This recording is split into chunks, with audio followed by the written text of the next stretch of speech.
Hello friends, नमस्कार। कैसे हैं आप लोग? उम्मीद करते हैं अच्छे होंगे, स्वस्थ होंगे। तो आज के सेशन में उत्तर प्रदेश होमगार्ड से संबंधित ये चौथी टेस्ट सीरीज होगी, जो बहुत ही इम्पोर्टेंट होगी। इस उम्मीद के साथ बनाई गई है कि यहाँ से आपको उस परीक्षा में कुछ क्वेश्चन जरूर मिले। तो चलिए देर ना करते हुए आज के सेशन की शुरुआत की जाए। जैसे आप देख पा रहे हैं, आपके सीरीज का जो पहला क्वेश्चन है वो भारत का राष्ट्रीय पशु कौन सा है? हाथी, शेर, बाघ या घोड़ा? तो कंफ्यूज नहीं होना है, ये क्वेश्चन बहुत पूछा जाता है लेकिन कंफ्यूज बहुत होते हैं लोग। तो भारत का जो राष्ट्रीय पशु है वो बाघ है, ना कि शेर है, ध्यान रखिएगा। तो इस क्वेश्चन का आंसर सी हो जाएगा। नेक्स्ट क्वेश्चन पर आ जाइए। मानव शरीर में रक्त का लाल रंग किस कारण होता है? तो जो रक्त का लाल रंग होता है वो आरबीसी में एक प्रोटीन होता है जिसको हम ग्लोबिन कहते हैं। ग्लोबिन नामक प्रोटीन होता है और उसमें हीम एक रंजक वर्णक होता है। तो इसी हीमोग्लोबिन के कारण ही रक्त का रंग लाल होता है। सी ऑप्शन इसका सही हो जाएगा। नेक्स्ट क्वेश्चन पर बात कर लें। ओजोन परत किस गैस से बनी होती है? तो सिंपल सा क्वेश्चन है। ओजोन परत ऑक्सीजन के 3 मॉलिक्यूल मिलकर के ओजोन का निर्माण करते हैं, जो ओजोन से बनी होती है। सी ऑप्शन हो जाएगा। जो इसका संतरण कहां होता है? समताप मंडल में। ये कहां पाई जाती है? समताप मंडल में पाई जाती है। नेक्स्ट क्वेश्चन पर बात कर ले। भारत का सबसे छोटा राज्य क्षेत्रफल के अनुसार कौन सा होगा? तो क्षेत्रफल के अनुसार भारत का सबसे जो छोटा राज्य है वो गोवा हो जाएगा। अब सिक्किम क्या है? सिक्किम जनसंख्या के आधार पर है। भारत का जो सबसे छोटा राज्य जनसंख्या के आधार पर वो सिक्किम है। क्षेत्रफल के अनुसार क्या हो जाएगा? गोवा हो जाएगा। नेक्स्ट आ जाइए 5 नंबर क्वेश्चन। किस विटामिन की कमी से रतौंधी होती है? तो रतौंधी रोग किस विटामिन के कमी से होता है? बी, सी, ए या डी? तो विटामिन ए की कमी से रतौंधी रोग होता है और इसका रासायनिक नाम क्या है? रेटिनॉल है। रासायनिक नाम क्या है? रेटिनॉल है। ठीक है ना। नेक्स्ट आ जाइए। प्रकाश की गति क्या होती है? 6 नंबर क्वेश्चन। तो जो निर्वात में प्रकाश की गति होती है, निर्वात में जो प्रकाश की गति होती है 3 गुणे 10 का घात 8 मीटर प्रति सेकेंड होती है। बी ऑप्शन इसका सही हो जाएगा। नेक्स्ट क्वेश्चन पर बात कर लें। विश्व पर्यावरण दिवस कब मनाया जाता है? तो विश्व पर्यावरण दिवस कब मनाया जाता है? 5 जून को मनाया जाता है। 22 अप्रैल को पृथ्वी दिवस, 16 सितंबर को ओजोन संरक्षण दिवस मनाया जाता है। तो इसका आंसर बी हो जाएगा। अगले क्वेश्चन पर बात कर लें। यूएनओ की स्थापना कब हुई? यूनाइटेड नेशन ऑर्गेनाइजेशन, संयुक्त राष्ट्र संघ की स्थापना कब हुई है? तो संयुक्त राष्ट्र संघ की स्थापना कब हुई है? 24 अक्टूबर 1945 ईस्वी को इसकी स्थापना हुई है। ए ऑप्शन सही हो जाएगा। नेक्स्ट आ जाइए 9 नंबर क्वेश्चन। किस धातु को तरल धातु कहा जाता है? तो सभी धातुएं ऑलमोस्ट ठोस रूप में पाई जाती हैं, लेकिन पारा धातु जो है वो तरल रूप में पाया जाता है। तो इस क्वेश्चन का आंसर सी हो जाएगा। नेक्स्ट आ जाइए 10 नंबर क्वेश्चन। भारत का सबसे लंबा राष्ट्रीय राजमार्ग कौन सा है? तो भारत का जो सबसे लंबा राष्ट्रीय राजमार्ग है वो क्या है? National highway number 44, NH 44। ये ऑप्शन इसका सही हो जाएगा। नेक्स्ट क्वेश्चन बात कर लें। नीली क्रांति किससे संबंधित है?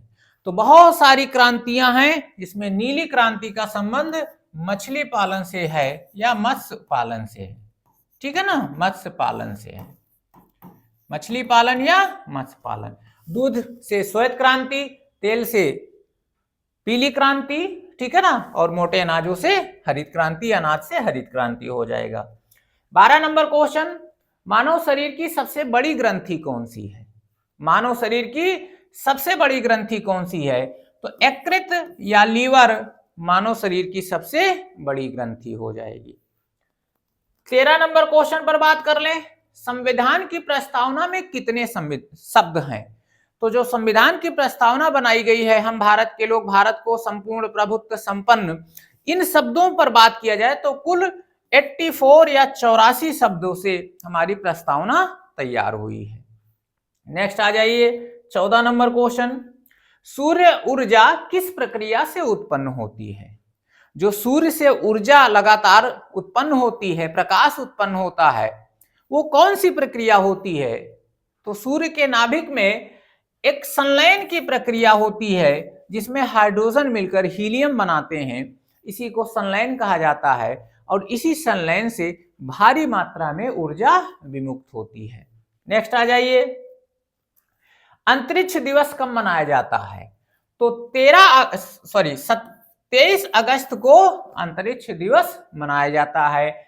21 जून को योग दिवस, 5 जून को पर्यावरण दिवस, 2 अक्टूबर को अहिंसा दिवस मनाया जाता है। तो इसका सही आंसर भी हो जाएगा।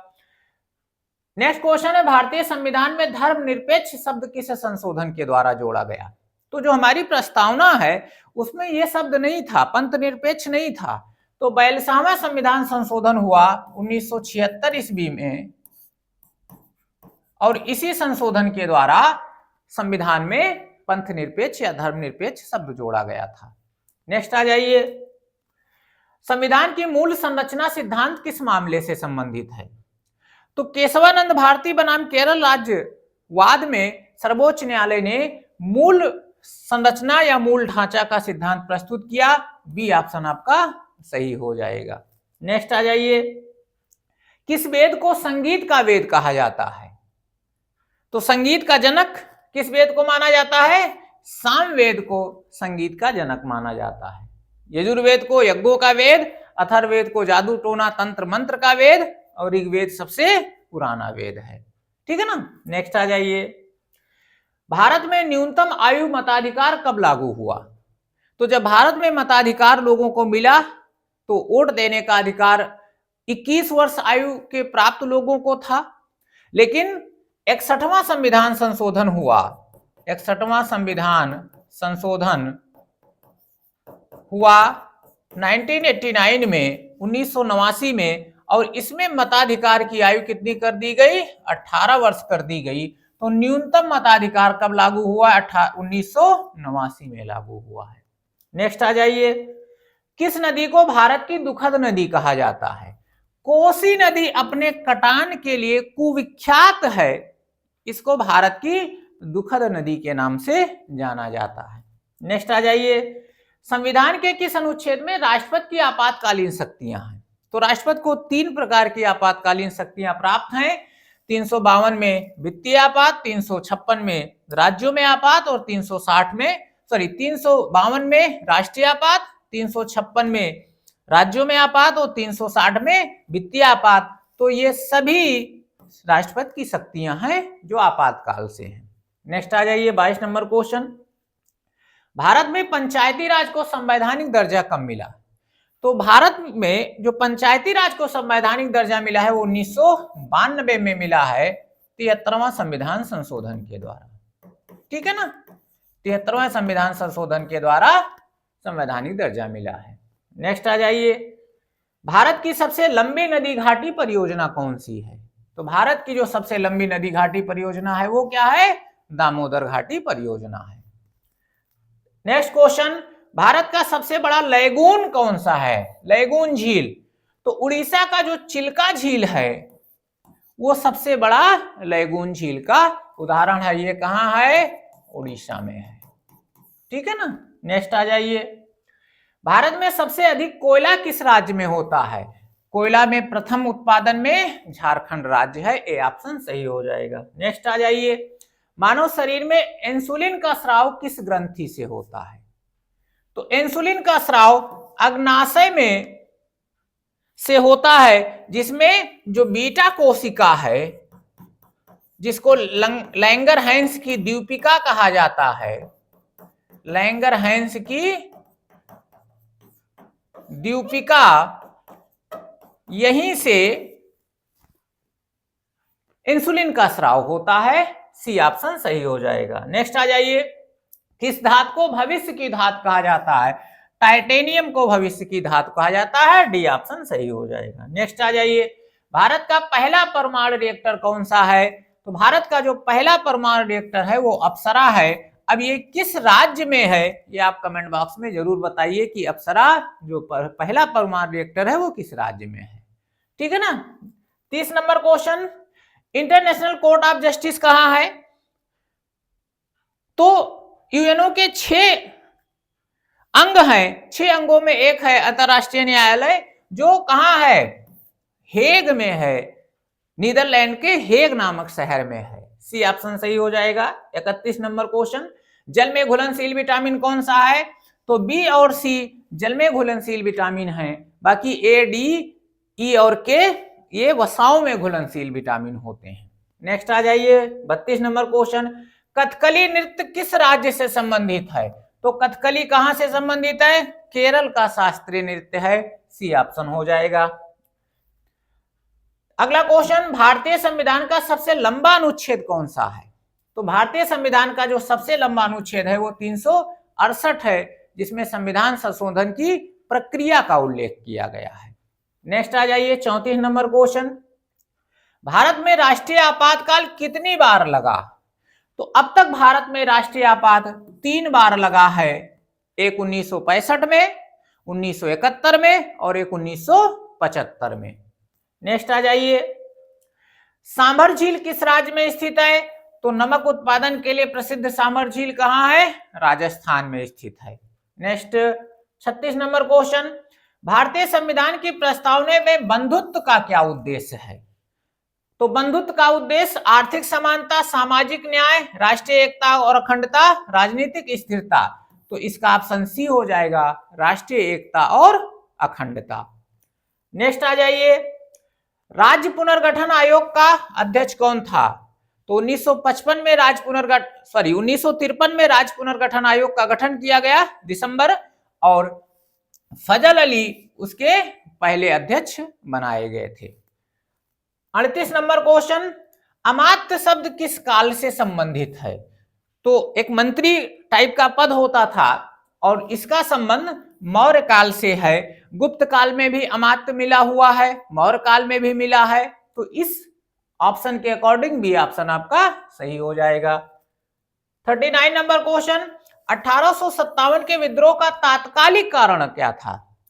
तो विद्रोह के बहुत सारे कारण थे, लेकिन तात्कालिक कारणों में यदि आप बात करें तो चर्बी लगे कारतूस जो दोनों धर्मों के लिए था, यही तात्कालिक कारण था। नेक्स्ट, किस अनुच्छेद के अंतर्गत राष्ट्रपति वित्तीय आपात घोषित कर सकता? अभी हमने बताया अनुच्छेद 360 के तहत। अगले क्वेश्चन पर बात कर लें, भारतीय संघीय व्यवस्था को किस प्रकार का संघ कहा जाता है?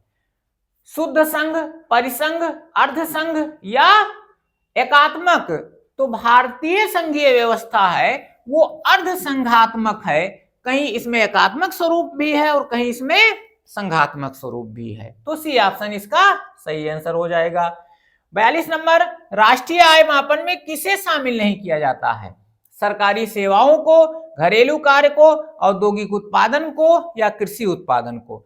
तो जब राष्ट्रीय आय का मापन किया जाता है किसी देश का या भारत का, तो उसमें घरेलू कार्यों को शामिल नहीं किया जाता है। ठीक है ना। 43 नंबर क्वेश्चन, हरित क्रांति का सर्वाधिक प्रभाव किस फसल पर पड़ा? तो जब 1960 के दशक में हरित क्रांति को लागू किया गया, एमएस स्वामीनाथन इसके जनक माने जाते हैं, तो सर्वाधिक प्रभाव किस पर पड़ा था? गेहूं पर पड़ा था। गेहूं का उत्पादन आशातीत से ज्यादा बढ़ा हुआ था। नेक्स्ट 44 नंबर, एल नीनो का संबंध किस महासागर से है? ठीक है ना। एल नीनो का संबंध किस महासागर से है? तो एल नीनो जो एक धारा होती है वो कहां से उसका संबंध है? तो उसका संबंध अटलांटिक महासागर से है। नेक्स्ट आ जाइए 45 नंबर क्वेश्चन, पृथ्वी के वायुमंडल की सबसे निचली परत कौन सी है? तो जो पृथ्वी का वायुमंडल है उसके सबसे निचले परत में कौन सा है? क्षोभ मंडल, फिर समताप मंडल, फिर मध्य मंडल, फिर आयन मंडल, फिर बहिर्मंडल। तो सबसे निचली परत क्या है? क्षोभ मंडल। 46 नंबर क्वेश्चन पर बात कर ले, डीएनए फिंगरप्रिंट तकनीकी का जनक कौन सा है? तो जो डीएनए फिंगरप्रिंट तकनीकी के जनक माने जाते हैं वो एलेक जेफरीज माने जाते हैं। सी ऑप्शन इसका सही हो जाएगा। नेक्स्ट, मानव नेत्र में रेटिना किस प्रकार का पर्दा है? ठीक है ना, तो मानव नेत्र में जो रेटिना है वो एक प्रकाश संवेदनशील पर्दा होता है जो रिफ्लेक्शन का काम करता है। नेक्स्ट, 48 नंबर क्वेश्चन पर बात कर ले, परमाणु रिएक्टर में मंदक का कार्य क्या है? ऊर्जा बढ़ाना, न्यूट्रॉन की गति को कम करना, ताप बढ़ाना या विकिरण रोकना? तो मंदक का काम क्या होता है? न्यूट्रॉन की गति को कम करना, इसीलिए उसको मंदक कहा जाता है, धीमा करने कहा जाता है। 49 नंबर क्वेश्चन, आईएनएस विक्रांत किस श्रेणी का पोत है? तो आईएनएस विक्रांत जो है वो एक विमान वाहक पोत है। सी ऑप्शन सही हो जाएगा। और इस सीरीज का लास्ट क्वेश्चन, क्वेश्चन नंबर 50, मानव विकास सूचकांक में कौन घटक शामिल नहीं है? तो मानव विकास सूचकांक में शिक्षा, स्वास्थ्य, आय और रोजगार, तो इसमें रोजगार को शामिल नहीं, मानव विकास सूचकांक में रोजगार को शामिल नहीं किया जाता है, शिक्षा, स्वास्थ्य और आय को शामिल किया जाता है। तो ये था आपका 50 क्वेश्चन का सीरीज। उम्मीद करते हैं आपको वीडियो अच्छा लगा होगा, क्वेश्चन अच्छे लगे होंगे। यदि क्वेश्चन अच्छे लगे हो तो वीडियो को लाइक कर दीजिए, शेयर कर दीजिए और चैनल पर नए हैं तो चैनल को सब्सक्राइब कर लीजिए। आज के लिए इतना ही, धन्यवाद, जय हिंद।